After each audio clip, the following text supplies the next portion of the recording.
शहर घाट की बात करें तो गुज़िश्ता रोज़ मुख्तलिफ इलाकों में कहीं हल्की और कहीं तेज़ बारिश हुई। महकमा मौसमियात ने आज भी कराची में बारिश की पेशगोई की है। मज़ीद जानेंगे डॉन न्यूज़ के नुमाइंदे मोहम्मद बिलाल से। बिलाल बताएगा क्या बताना है महकमा मौसमियात का मज़ीद।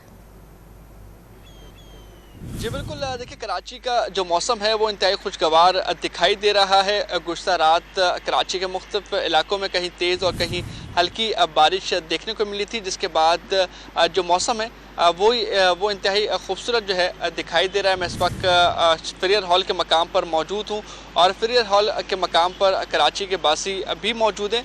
उनकी जानिब से यही कहा गया है कि गुज़श्ता रात मुख्तलिफ इलाकों में बारिश के बायस मौसम जो है इंतहाई खुशगवार देखने को मिल रहा है, जिसको एंजॉय करने फ्रियर हॉल के मकाम पर पहुँचे हैं। जबकि महकमा मौसमियात की जानिब से ये पेशन गोई की गई है कि आइंदा 24 घंटे के दौरान कराची के मुख्तलिफ इलाकों में कहीं तेज़ और कहीं हल्की बारिश हो सकती है।